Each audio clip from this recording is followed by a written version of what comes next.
Okay, hi everybody. Welcome today to class today. So we're going to continue the. I've got it's Saturday today, so we're doing a class on Wisdom chapter for Shanti Deva, just issues in that chapter. And then next Saturday, we'll have a question and answer. I'm actually going to do recording this week as well. I've just sort of been busy this past week. So this coming week, I'll just do the last one. It's going to be a little bit more material. So I want to do recording so I could just kind of like blow through it so people would like to look at that on their own. It might be a little bit more review of some of the stuff we've talked in previous classes and even courses the following class. But today I'd like to go over some stuff on emptiness, of course, and this in particular just on the self and karma, how they relate. It's actually a really good section on this. So, and I'll take another stab at some of the issues around emptiness in the mind-only school. Again, I'll sort of keep on time here. So, yes, okay, let's start here with our Heart Sutra. And if we have a few minutes, usually we don't because I talk so much, but if we have a few minutes left over, I'll have time for some questions as well, if you'd like. Okay, Great Mother, Ajna Paramita here. Homage to the perfection of wisdom, the Blessed Mother. Thus I have heard at one time the Blessed One was dwelling in Rajgir and Masvalter's mountain, together a great assembly of monks and nuns and a great assembly of bodhisattvas. At that time, the Blessed One was absorbed in the concentration of countless aspects of phenomena called profound illumination. At that time also, Supriya Avalokiteshvara, the bodhisattva of the great being, is looking perfectly to practice the profound perfection of wisdom, looking perfectly also the five aggregates being empty of inherent existence.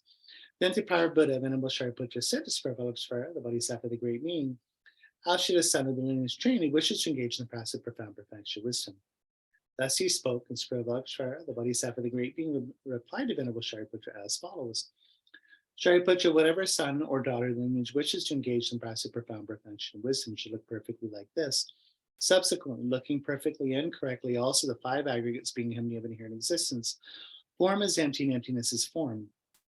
Emptiness is not other than form, and form is not other than emptiness. Likewise, feeling, discrimination, compositional factors, and consciousness are empty. Shariputra, like this, all phenomena of emptiness having no characteristics, are not produced and do not cease. They have no defilement, no separation from defilement. They have no decrease and no increase. Therefore, Shariputra, in emptiness, there is no form, no feeling, no discrimination, no compositional factors, and no consciousness. There is no eye, no ear, no nose, no tongue, no body, no mentality, no form, no sound, no smell, no taste, no tactile object, no phenomenon. There is no I element, so forth up to mentality element, else up to an element of mental consciousness. There is no ignorance and no exhaustion of ignorance, and so forth up to no aging and death, no exhaustion of aging and death. Likewise, there's no suffering, origin, cessation, or path, no exhaustion of awareness, no attainment, and also no non-attainment.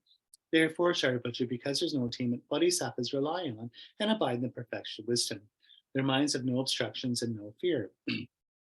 Passing utterly beyond perversity, they attain the final nirvana. Also, all Buddhas reside perfectly in the three times, having relied upon the perfection of wisdom, became manifest, complete Buddhas in the state of unsurpassed, perfect, complete enlightenment.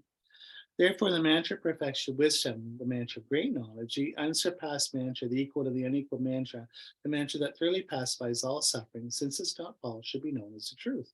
The mantra of perfection of wisdom is proclaimed, Tayata Gada Gada Paragada Parasamgadi Bodhi Soha. Shariputra, bodhisattva, great being, should train the profound perfection of wisdom like this. Then the Blessed One arose from that concentration, said to Avalokiteshvara, the bodhisattva, the great being that had spoken well. Good, O son, just like that. Since it's like that, just as you have revealed, in that way the profound perfection of wisdom should be practiced, and the Tathagatas will also rejoice. When the Blessed One had said this, Venerable Shariputra, spirit of Avalokiteshvara, the bodhisattva, the great being, the entire circle of disciples, as well as worldly beings, gods, humans, demigods, and spirits, were delighted and highly praised what had been spoken by the Blessed One. Okay, so let's just take a moment just on our own to do the 9-point breathing.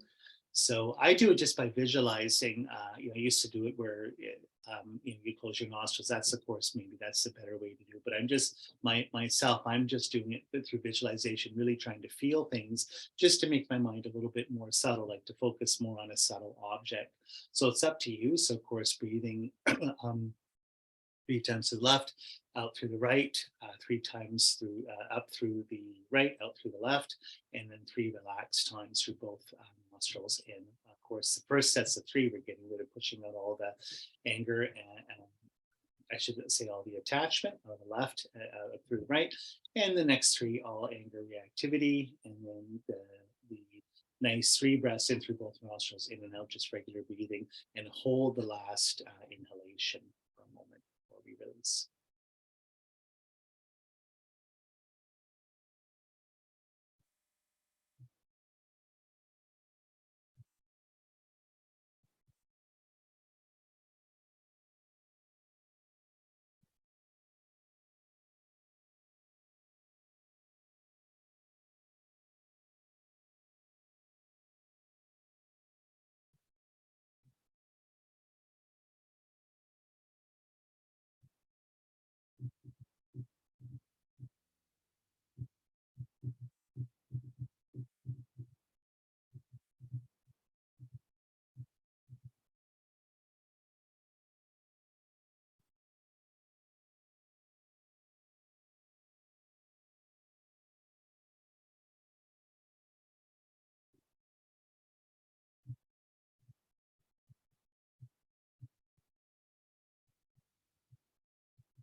Okay, so just finishing up on your own time, just take your time for a moment. And in the meantime, we'll just start the visualization and just start to feel that we're in wide open space, beautiful blue sky, loveless, cloudless, and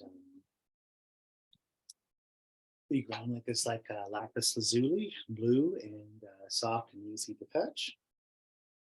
And we can just feel ourselves sort of seated in the middle of this wide open space, surrounded by all sentient beings around us. Just feel that it sort of fans out through concentric circles outwards, from the people we're closest to people we're unfamiliar with.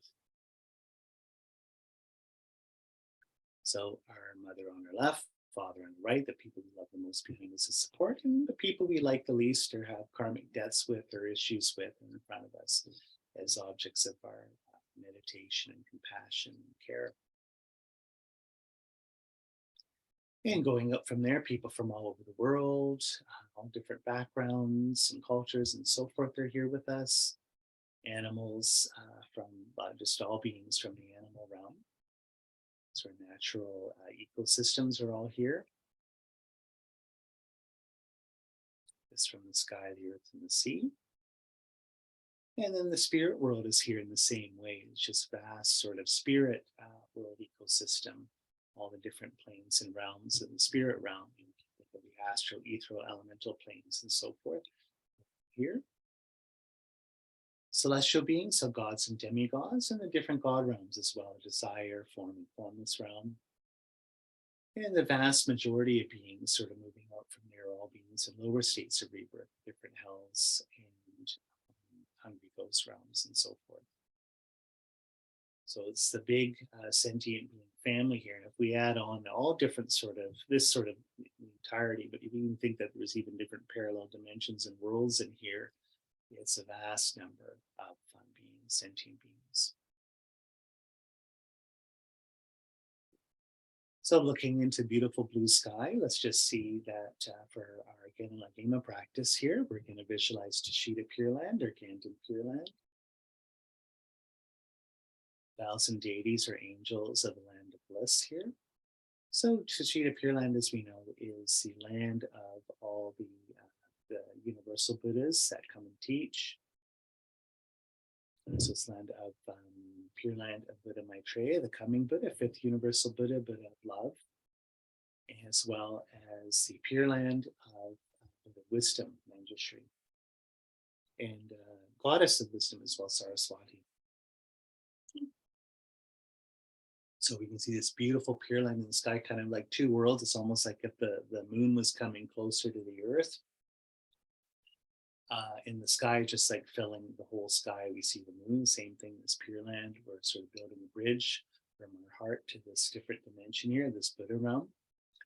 And it's a beautiful Buddha realm of lakes and forests and lakes, forests, beautiful meadows and so forth, beautiful natural environment, mountains and so forth. And everything's expression of the Buddha's enlightened mind. So we can just feel, they always say in Pure Land, it's like everything, like the birds singing, they're singing Dharanis, and then when the wind blows, you hear a sutra in your mind and so forth. It's all positive energy. And you know that if you've been to power places in the world, not just Buddhist power places, sacred places, it can be holy places from other religions as well, or sort of local indigenous places, you know that the effect it has, kind of like the vibration so high and pure that it makes you feel sort of blissed out and very, very at peace. I've always found them at these power places. I've been to them in Nepal, Tibet, and India and so forth. My mind's not negative. Usually my mind's always so negative that I go to these places like, wow, I'm not like this sort of really small reactive person. All of a sudden my heart's open and I feel blissful and peaceful. So it's the same thing here, looking at this Pure Land. Just looking at it gives us this deep, deep peace and joy in our hearts. And we're looking at the little sort of like university town or sort of village where all the Buddhas are here, all beautiful temples and pagodas and shrines and so forth. And here are all the Buddhas and bodhisattvas, yogis and yoginis, monks and nuns and so forth, gods and goddesses, all different sort of Arya beings and enlightened beings, meditating, studying, writing Dharma books and being together. And the central temple, big sort of cathedral, there, the doors are open, we can see in, is the Buddha of loving kindness, Maitreya, with Universal Buddha. And he's seated in a throne like he's about to stand up, showing that he's going to come into our world soon to teach and turn the wheel of Dharma again. And he's got a golden body with a crown, beautiful silks, and holding, turning of the wheel, mudra at his heart, turning the wheel of Dharma. He's holding two white lotuses that blossom around the ears. And on his right or our left is great old Kadampa master, founder of the old Kadampa tradition in Tibet, Adisha Dipankara Vijana, and he's a beautiful Bengali monk, one of the greatest monk scholars and lamas of his day in the 11th century. And he's in lotus position, 3 robes of a monk, yellow penance hat, and his hands are in front of the old Dharma mudra as well. And on the other side, our right, or Maitreya's left, is founder of New Kadampa tradition, our tradition, the Glupa tradition, Ganden tradition. And he has, again, he's got 3 robes of monk, yellow penance hat, 2 hands in the turning wheel of Dharma mudra, holding 2 white lotuses. On the white lotuses, you can know, usually on the right one, it's the flaming sword, the left one is the Prajnaparamita text. So we can feel from Buddha Maitreya to Atisha to Tsongkhapa, now all the teachers running down, all the Panchen Lamas, Dalai Lamas, and famous Glupa Lamas up to our teachers like Zasep Rinpoche and so forth, and coming down to our day-to-day life, just in our own lives, we can feel this lineage going directly into us. Lineage right from Kashida Pure Land. So at Maitreya's heart now, we get just like a reflection of the water, a beautiful golden eternal knot. And then it turns into white fluffy clouds, just like whipped cream. And on them, again, are Tsongkhapa and his 2 heart students, Japa Gyatso and Kyujupche. So they're in 3 lion thrones. Tsongkhapa is the way we usually visualize him, and Japa Gyatso on his right or our left, Kyujupche on our right or his left. They're monks in the yellow penance cap. We got robes, yellow robes, Glupa tradition, in the left hand, the Dharma book, and the right hand is in the teaching mudra, and that's not done touching the thumb, heart. And Gyatso, also known as Gyapsamje, he's got a very, so older monk, he's very peaceful looking down, and Kajipche is very intense looking right at you. So if we look at their hearts, let's just sort of keep sort of a little bit simple visualization today at my Tsongkhapa's heart. We're going to visualize the Buddha of wisdom, Manjushri, who is in his Buddha form here. So in beautiful golden body with a crown, so forth in lotus position. He's got three jewels mudra at his left hand at his heart, the white lotus with the Prajnaparvati text on it, and the right hand was a flaming sword threatening over his head. So Tsongkhapa is seen as an emanation of three Buddhas: Buddha of compassion, Chenmo, Avalokiteshvara, Buddha of wisdom, Manjushri, and Buddha of power, Shapani. But he's also seen just as sort of a main emanation when they talk about him as J. Rinpoche, as an emanation of Buddha of wisdom, Manjushri. So they say it's one of the three great emanations of Manjushri in Tibet over the last, 10,000 years or so.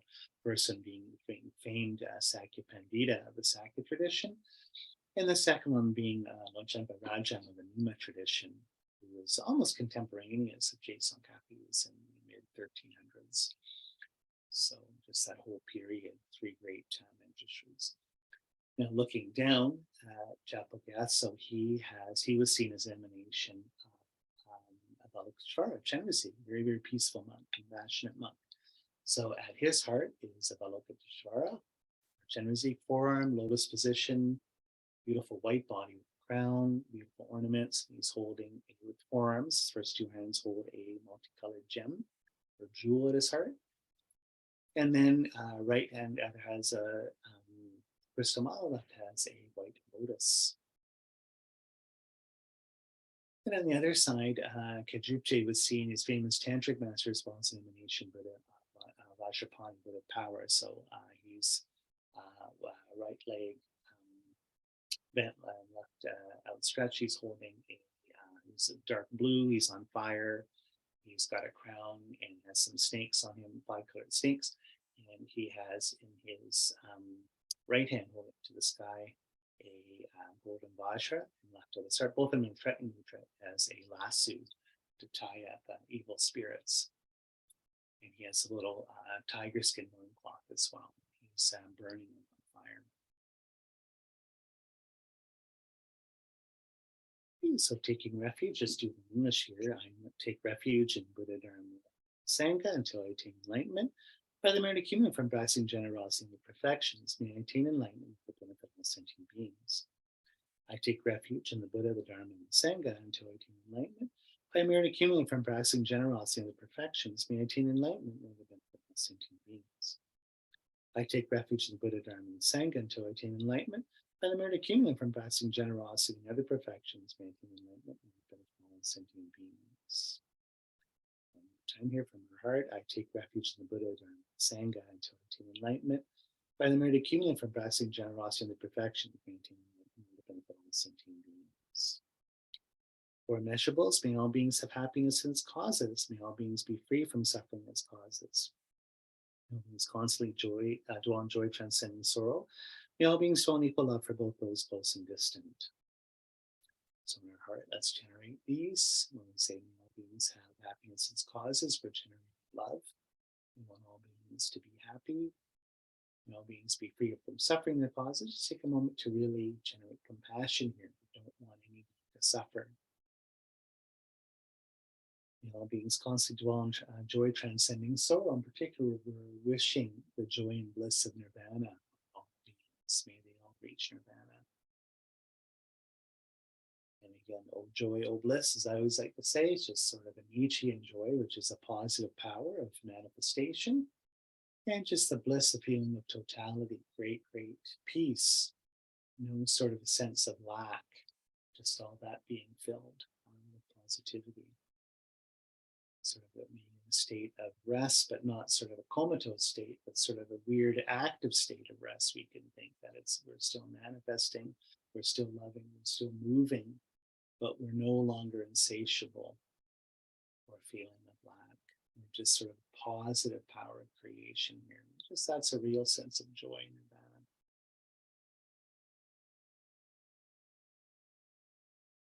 that. And may all beings show equal love for both those close and distant, equity, sort of beyond hope and fear, so beyond attachment and anger, and rather just having an open, warm, and friendly attitude towards all beings.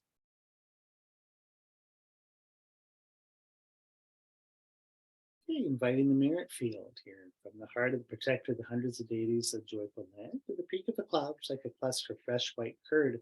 All knowing Losandrapa, king of the Dharma, please come to this place together with the two chief disciples. In space performing the lion throne, lotus and moon, the venerable Guru smile of delight. Supreme field of merit from among the faith, please remain for 100 aims to spread teaching. So at this point, when we say this, it's just like I say, rolling on a yoga mat.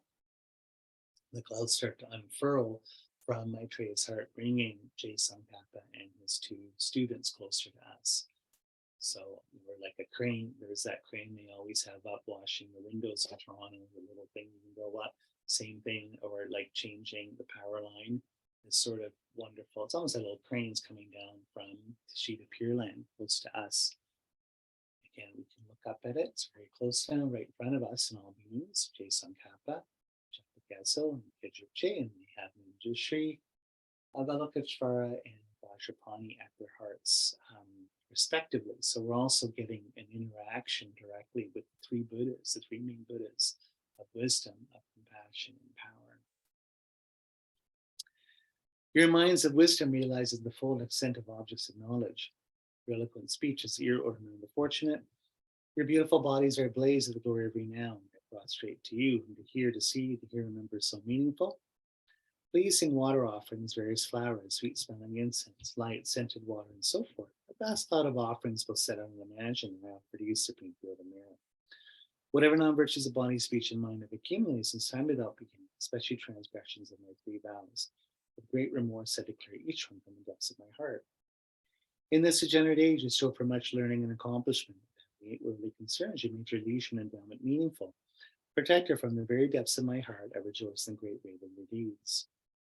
From the billowing clouds of wisdom and compassion, the space of your enlightened minds, venerable holy gurus, please send down a rain of vast and profound dharma appropriate to the disciples of this world. May your Vajra body, created from the purity of clear light, free the rising and setting of cyclic existence, but visible to the ordinary viewer only in its unsubtle physical form, stay on unchanged without waiting until samsara ends. And through the virtues I've accumulated here, may the teachings and all living beings receive every benefit, especially in the essence of the teachings of Lama Tsongkhapa shine forever. Short mandala offering here. This mandala is built on a base resplendent with flowers, saffron, water, and incense, adorned with Mount Mirror, the 4 lands, the sun, and the full moon. While offering this pure mandala to you, assembly Buddhas here before me, may all living beings experience pure happiness and beauty. So we just hold up in our heart here, purified universe, as the mandala offering to the holy beings here. We say, send forth this jewel mandala to you, precious Guru.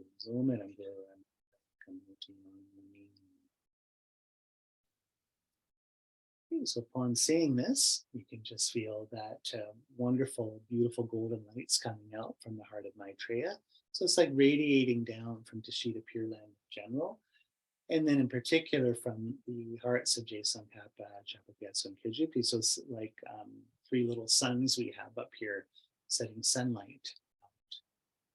And then for us, the 3 little tubes of light, like little needles, come out made out of energy into the crown of our head. So they join, 3 of them, crown of our head, and start flushing sort of a golden nectar into us. And this nectar has the 7 wisdoms. So great wisdom, clear wisdom, quick wisdom, profound wisdom, wisdom of teaching Dharma, wisdom of debate, and wisdom of composing Dharma books, of teachings. So like I would see little sparkles or little, it's like alphabet soup, or you have a soup, in little letters in it or whatever. Same thing, we're having little bits of energy in this nectar. So little Manjushris and Maitreyas and Buddhas floating around, almost like little statues. The Manjushri mantra at Marapat Samadhi, the seed syllable of Manjushri, DHID, or the Tibetan script, if you like. And little Dharma texts, flaming swords, and then wheels of swords spinning. That's particular to sort of overcome any sort of negativities or obstacles when we're debating sort of doubts or delusions in our mind. So that looks kind of like a little ninja stars, those little, I can't remember the Japanese term for them, Shakurin or I can't remember, something like that, but you know, the ones from video games, and they're spinning all inside your body, chewing up all the negativities. So we can feel those little sparkles are in the sunlight as well. So it's almost like snow falling down on all sentient beings around us. So they're getting the little blessings of the 7 profound wisdoms as well, as we chant the Manjushri mantra here. Nigme se wei tu chen chen rei zi. Dream ken pe wang bo jam pen. Du pung ma lu chom se sang wei dan. Gan chen ke pe sung kien song kan pan. O sang dra pe sha bla so wan den. Make me say wei chen chen zi. Free me can be wang po cham pao. Du pun ma lu jom se sang lei dan. Gan chen ke pe sung kian song kan pa. Lo sang dra pe sha bla so wan den. Me say wei chen chen rei zi. Dream can pay wang bo jam dan. Du pun ma lu chom se sang wei dan. Gan chen ke pe sung kian song gan pan. O sang dra pe sha blan so wan.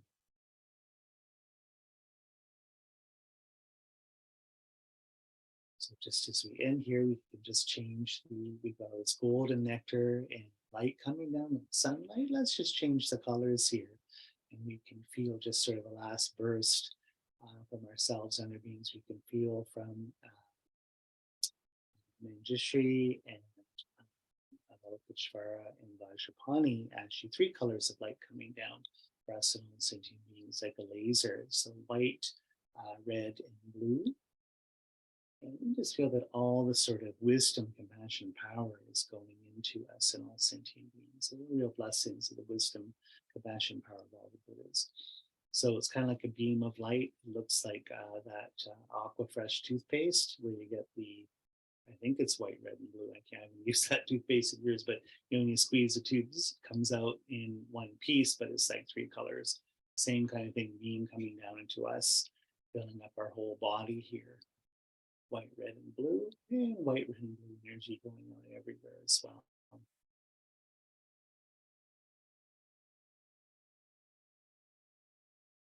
Blessings of Manjushri, of Avalokiteshvara, and Vajrapani. You can feel we need wisdom realizing emptiness for wisdom, but balance with method, which is all this skill and openness and ethics of caring for other people. Those go together like 2 wings of a bird. And the blue is power. Without spiritual power, we won't do any of this. I can almost feel that the power is the ground for us to sort of manifest all this. It's kind of like merit or virtue power.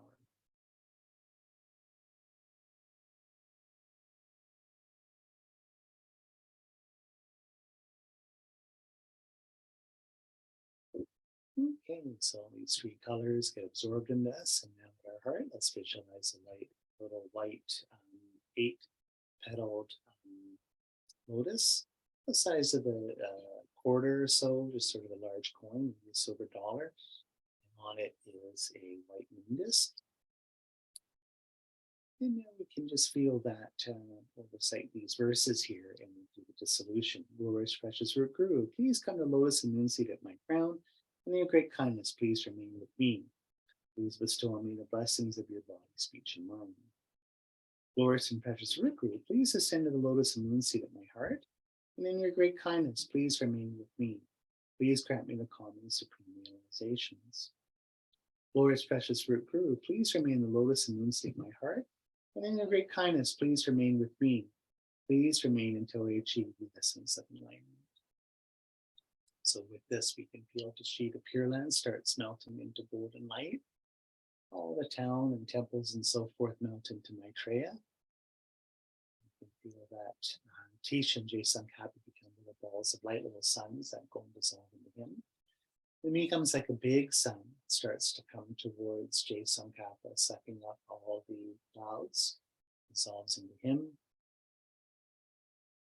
Gyatso and Kajupche melt into balls of golden light, little suns, and dissolve into Tsongkhapa. And then he starts to get smaller and smaller and shrink, size of a sunflower seed or so.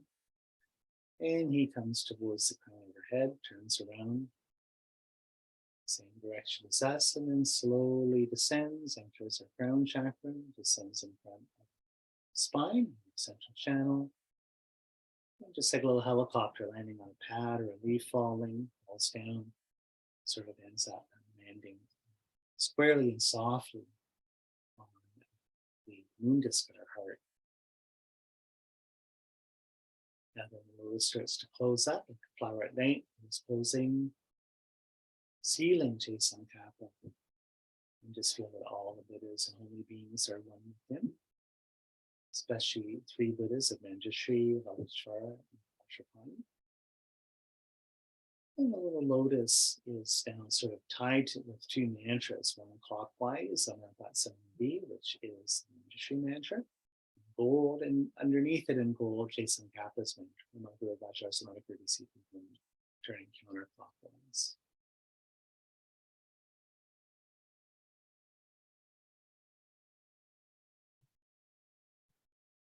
And just sit with this for a minute.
So we can just feel this sort of dissolves into us here. At the same time, we can feel this energy or presence of our Guru Tsongkhapa always with us. So it's nice to think of our heart chakra as being like a little gal or an amulet box that you always have your Guru teacher with you at all times. So like I have my amulet box here I've had forever. Goes all over the world with me. You can get it's like Tibetan style, and you put a little Buddha in it or something, a picture of your guru, and then that's like your little portable shrine that you always have with you. But on a deeper level, okay, it's one thing to carry a little portable shrine with you everywhere, but the main portable shrine, of course, is at your heart. That's always with you. You can feel your guru is, of course, always one with your mind of clear light in your heart chakra, but they are the same thing. Okay, thank you. Okay, great. That was fun to do. So let's look at some of today's notes for class today. So I'm going to take another stab. I definitely notice in my 50s, my mind is not the same thing as was years ago.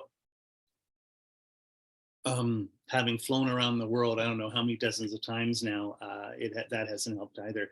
But I could really, I used to, with a friend of mine, my friend Mike Slonky, we used to do book study together, and we were just the two of us years ago, just sharp as tacks. Yet I remember we studied, did all this stuff on tenet theory and mind only stuff. And I remember knowing this really well. And now I look at it, I'm like, oh my God, it's just like so hard. And I hope I'm getting it straight, not making any mistakes. But I sort of ran out of time, but I just did want to make sort of one point here that I thought was kind of interesting on the two big schools of emptiness, the difference between the concept of what an illusion is, illusory existence, or mind only school, and the Madhyamika school. So just interesting. So two in the mind only school, like I said before, what's interesting is the three lower schools, the Vaibhashava school, the Sautrantika school, and the mind only school. These are called sort of functionalist schools in the sense that they say for something to perform a function, is in Buddhism, if something performs a function, it exists. And this is in the context of you being able to know it with a valid mind. That's how you know something exists. In other words, I experience it, but I experience it in my experience as doing something. It's performing a function. You know, my glasses allow me to see. My watch tells the time. It's doing something for me. So, of course, the three lower schools say that if something performs a function, and so it has to exist in an inherent way. That's what's funny, is you think, because we're so used to hearing the Madhyamika school, especially because that's the main school, that's sort of the correct school, I guess we could say, in Tibetan Buddhism. So we're always used to hearing things don't have an inherent existence, but on what's interesting, on lower schools, they have a different idea of that, a different understanding. Of course, things are empty, things are impermanent, but nevertheless, in the lower schools, they'll still say that things exist substantially in some kind of a way in order that they perform a function. Now, of course, like we said, the Madhyamika school says if things perform a function, then precisely they can't have substantial existence, because they have to be a relative existence. They have to be in relation to something else for it to be able to work. And so they don't have an inherent existence or substantial existence. But the mind only school, we still say that they do on some level. So for instance, you know, Alaya Vijnana or Kushir, mind only schools view of what they call storehouse consciousness, or sort of the main mind that grounds existence, that's substantially existing because it's performing the function of sort of holding your karmic seeds. It's kind of interesting, isn't it? So I just want to say that they have a different notion of what illusion is. So there's two understandings of emptiness in the mind only school, not just one. The first one is that your judgments, because they're relative in kind of like, I guess, how am I trying to put this here? But the judgments or concepts that you have aren't really real. They're just fantasies or fictions. They're completely relative. They don't have any substantial existence. So they're illusory on that level. What is real in mind only school is a mind in its object. So if I'm knowing, you know, I'm always holding up my watch, my mind and cognizing this object of my mind, my watch, this is what we call dependent origination. You know, that when I want to understand dependent origination, I say that mind to exist has to have an object to exist has to have a mind perceiving it, right? They're in a dependent relationship or relative relationship. So, and how do they exist? They come from the same karmic seed. So a karmic seed opens, and what it produces, so energy, you know, it's kind of like, you know, this energy that opens, energy of life, energy in the world, existence energy, whatever you want to call it, and how it manifests itself, how this prana manifests itself is as an mind knowing an object. So that's some, like when you have an idea in mind only school, when you're having these concepts, when you're having your own theories or ideologies or anything, these things kind of can't cash out in the world. They don't have an object. They're kind of like a fantasy. And so they're illusory. So mind only school, they always say, don't take your ideas seriously. Don't take your ideas on that level. Don't take your sort of fictions seriously. They are empty. They don't have a referent. right? They're false, they're fictional. So it's got, like we say, it's got, like they talk about 3 modes of existence in the mind only school. So this mode of existence is illusory. So one way of practicing this emptiness in your life, if you're a mind only school person, is don't trust your judgments. Don't get hung up on your ideas. Your ideas don't inherently exist. They don't even really function all that well. You know, they're just relative things, sort of dust in the wind. So don't be a judgmental person. Don't get attached to your ideas. Don't be an ideologue. Don't be a dogmatist. Don't be any of this. What does exist dependently is my mind and the world, everything look around. These things sort of exist, you know, but the kind of ideas I have about them, they don't exist. They're sort of a twice removed. They're not really real. And then what truly exists in the mind only school is the storehouse consciousness or 8th consciousness. Okay, so they talk, this is mind only school is kind of interesting. We talk about our 6 sense consciousnesses, our 5 senses, as well as the 6th consciousness, our mental consciousness, which perceives objects, right? You know, perceives ideas and so forth. The 7th consciousness in mind only school is what they call klishta manas, which is your delusions, your judgments, your ideas, your fictional mind, claiming things are inherent existence, unrelated to yourself, existent independently of your mind, unchanging. So what's interesting is when you get enlightened from mind only school, this awareness, this false awareness is cleared out. The 7th consciousness disappears. So the 8th consciousness is the mind, kind of a universal pre-personal mind that we all have, in which individual awarenesses perceiving objects kind of like exist, you could say. So this, ironically, is selfless, this mind. It is empty, this mind. So when we talk about emptiness or realizing emptiness, it's really perceiving from that standpoint of storehouse consciousness, alaya vijnana. So emptiness for the mind only school, in the big view of emptiness, we talked about the little view of emptiness, which is don't trust your judgments. They're just fictional. They're just fantasies. They're not real. Real, capital E emptiness, is that things are nothing but this process of seeds ripening as minds and their objects. And basically, the emptiness for that is that, how do I put it, trying to sort of say this, is that things are not other than that. Things are not other than the dependent origination of that. So when we talk about emptiness or dependent origination, is that everything is mind. That at any moment, what's happening is a seed is manifesting as an awareness with an object. And so everything is just your mind. Things do not exist from their own side. Things do, they are dependently arisen, right? And storehouse consciousness is what keeps the seeds. It's kind of like the screen on which this whole process happens.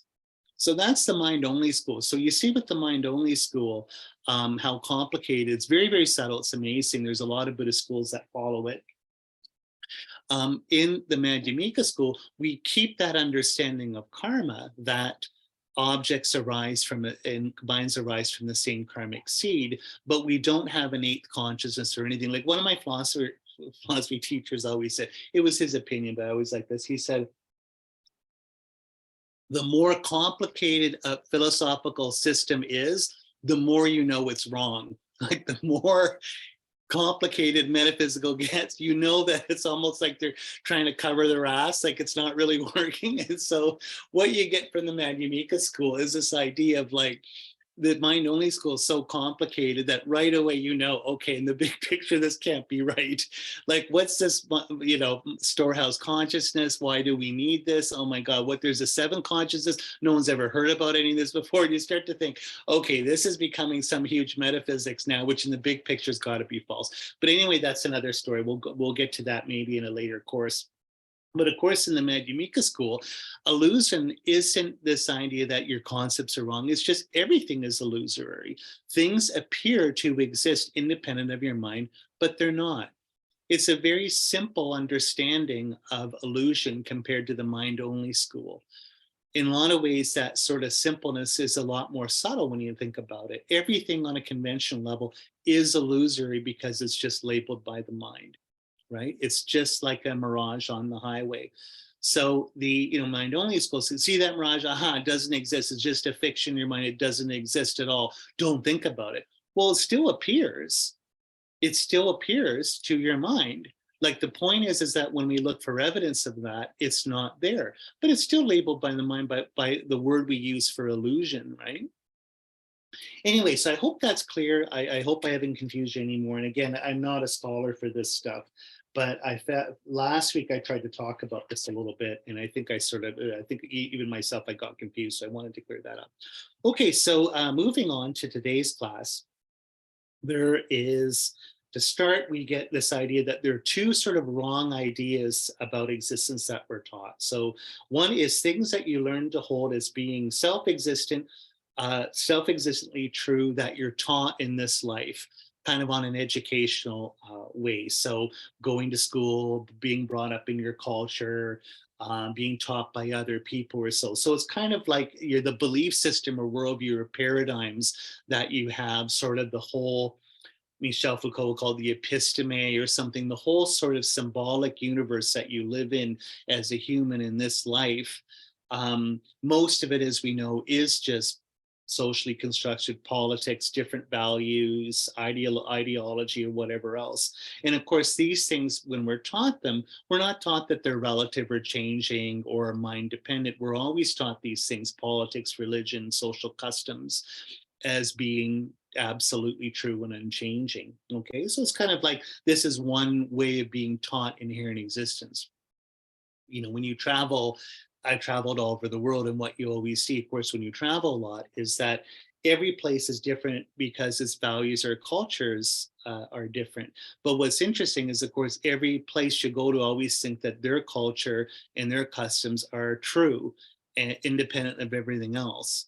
So we all like to say this, oh, all cultures and places are relative, but my culture is the real true thing, the real, but really all these things are just taught to us. They're just symbolic, relative things, So this is the things you're sort of learn to hold as being self-existent by being taught them in school or in your life.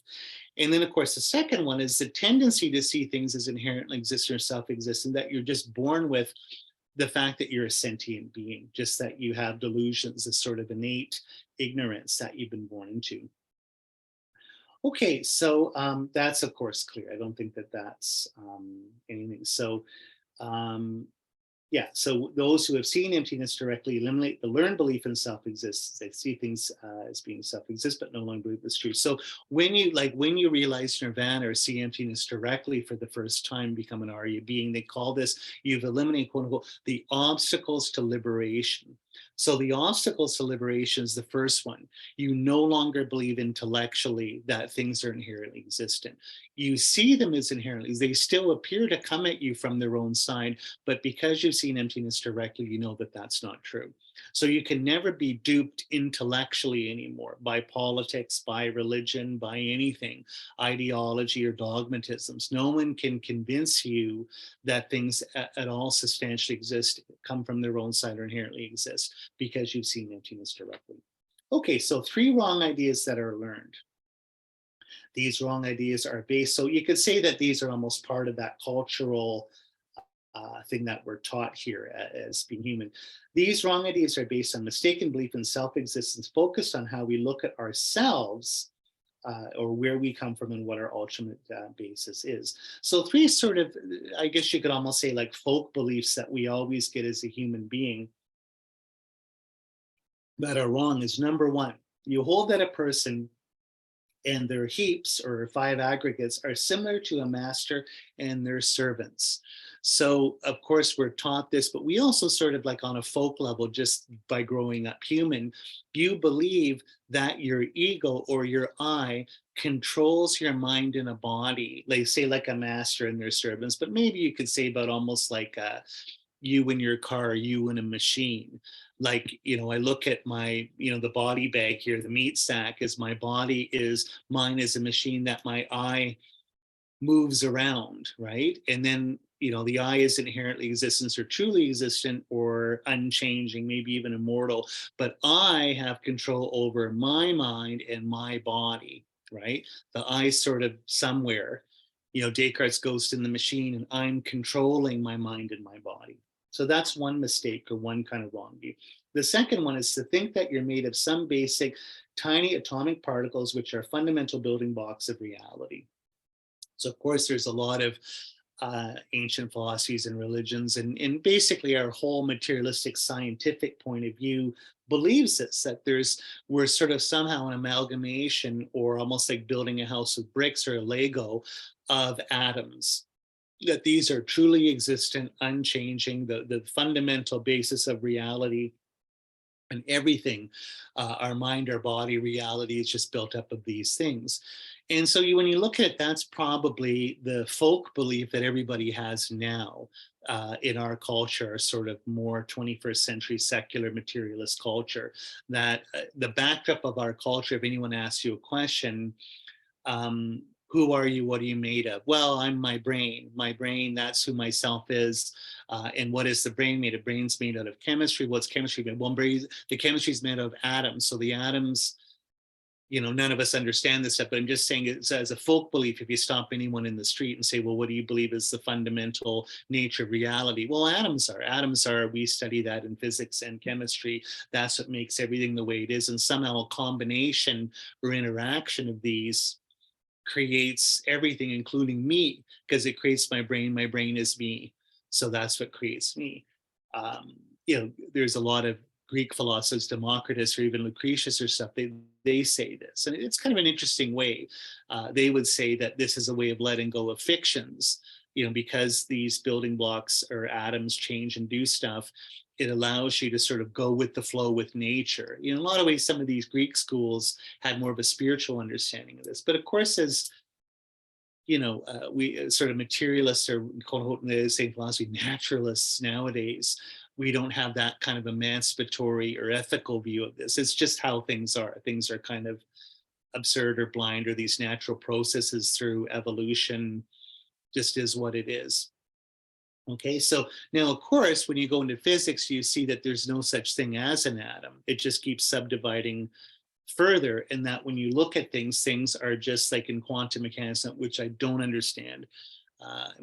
Christina, my wife, has a PhD in chemistry and did quantum chemistry, is infinitely more smart than me. And she always said, what's amazing is there's only a few people that understand quantum mechanics in the whole world, but we all run around thinking that we do. Oh, quantum mechanics, I have no idea what I'm talking about here saying this, but a little bit in the sense of some of the stuff I've read in the paper or whatever, say that, anyway, quantum mechanics breaks down this idea of having an idea that these, atoms are stable building blocks of reality or whatever, let's say. Okay, so that's the second kind of delusion or wrong view that we have. And the third one is to believe an infinitely short self-existent instance of the mind which make up your life. I don't know how many people believe in this. This might be more of sort of a Buddhist view, that you get sort of a wrong view on Buddhism, but there's this idea that we are just, there's self-existent minds or projections of mind or experiences, and that we sort of build up from there to sense a creative self.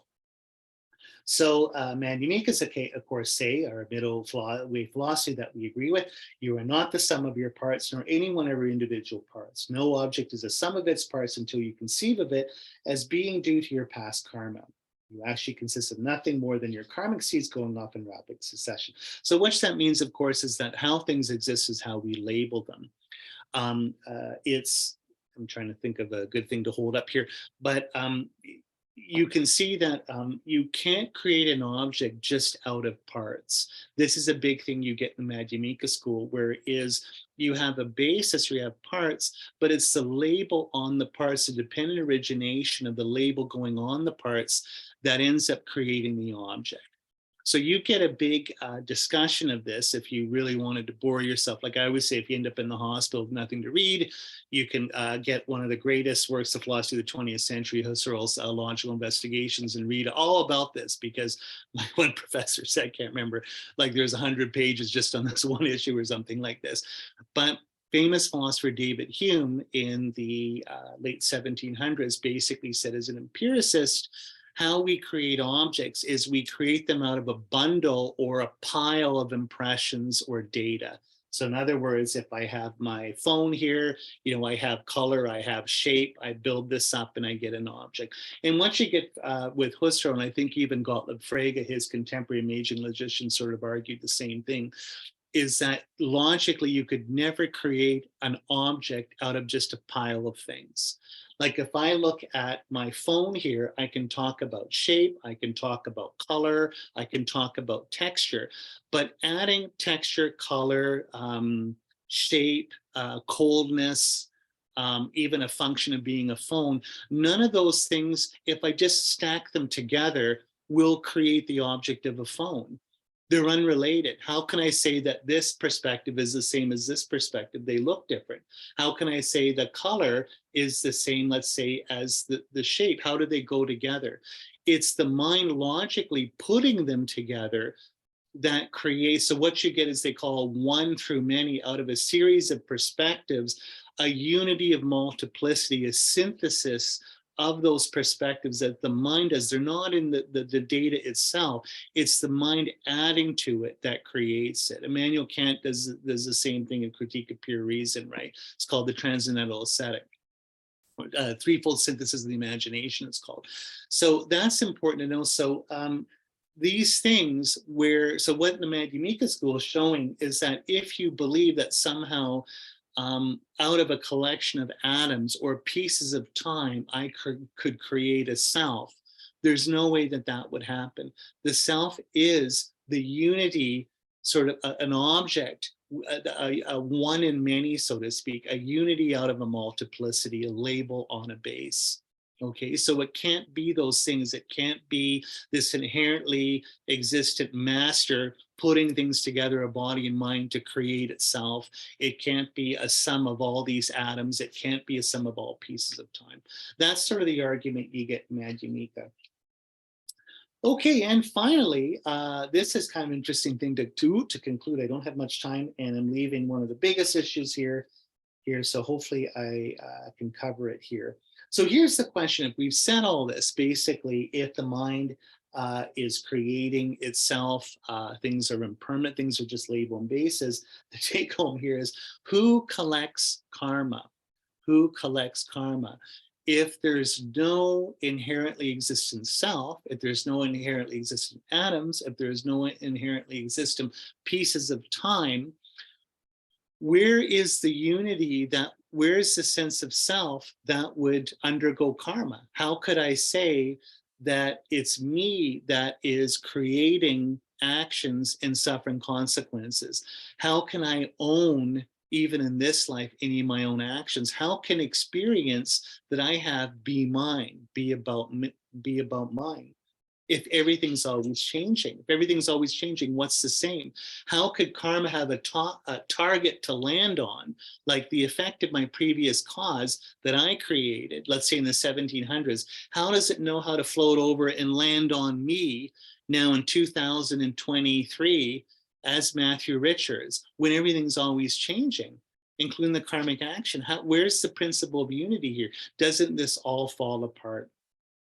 So Shantideva has what he calls the 3 replies versus an unchanging soul or core person, or inherently existent person. Number 1, the person who collects karmic cause and the person who experiences the result of that cause are not the same two people. Number 2, it's impossible to experience the result at the same time or moment you create the cause. So causes and effects have to be different. They're never simultaneous. That's what makes it a cause and effect. And number 3, it's okay to say that the person who karma causes the karma and the one who experienced the result are the same person going through in a stream. You can call the stream of karma going over time one person, although the continuing self flowing through time isn't the self-existent person over time. And it's true insofar as your projections cause you experience the continuity of me. I only exist in dependence on perceiving myself as me. I don't have any other self-existent nature based on my parts or passage of time.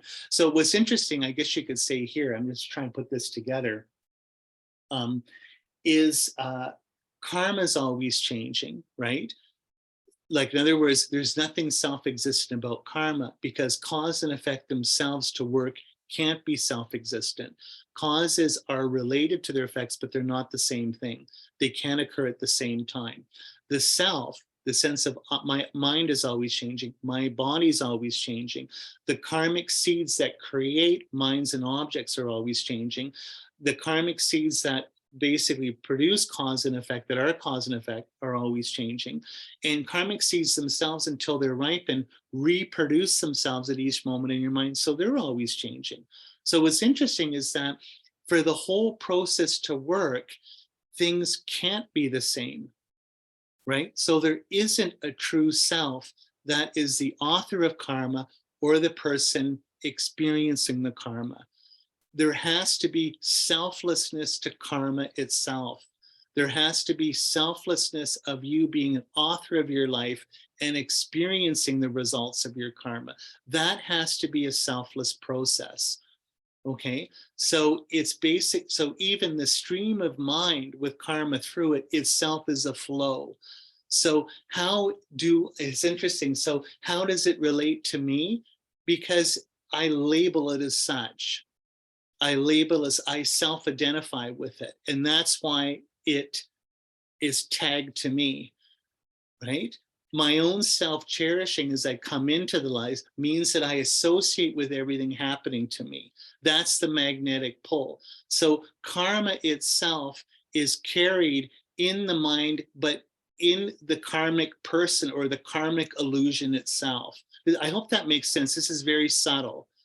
But this is a big thing that you get in Buddhism, is that if there's reincarnation, everything's always changing. What reincarnates? If everyone's always different and my next life is a different person, who gets the karma? Where does karma go, right? The whole point is that it's just held along by its own process, which is completely impermanent and fictional, right? So why karma is hard to understand is we want to find something truly existent called karma. We want to find a truly existent ego that's producing the actions and suffering the effects. But the whole point is there can't be for the whole process to work in the first place, right?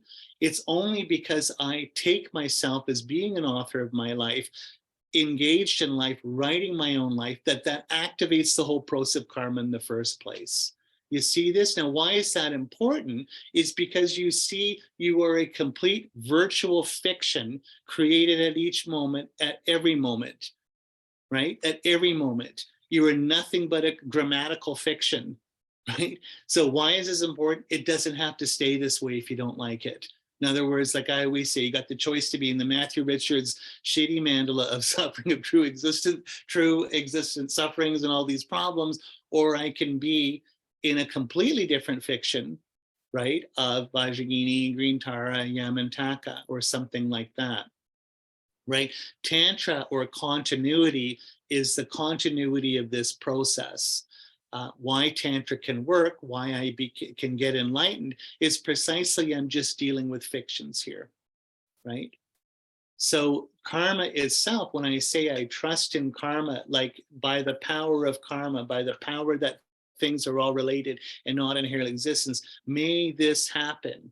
It will happen. Why? Because the whole process is fictional. But again, it looks real. And right now I take it as absolutely real. Like, remember, when anything happens to me, what do I always say? I'm always looking, I'm just trained or habituated to see things as being causally determined. Why did this happen to me, right? There has to be a reason. I can blame God or physics or atoms or quantum mechanics or karma or anything. Like, the point is, I am an agent suffering effects in this life and creating effects, right? I'm part of this process, but the process itself, it's all interrelated. It's kind of like, it's so hard to sort of say this without being confusing, but even me assenting to the process is what allows it to move forward. Anyway, that's enough today. I've gone over by about 10 minutes here. I'm sorry. And again, you can see we can just keep going with this. So just to conclude, I am the constant flow and shifting of my karma. It's not that I have karma. I am my karmic ripenings. Therefore, I can change into a different kind of being. You are nothing more than a mental concept projected upon the basis of a collection of parts.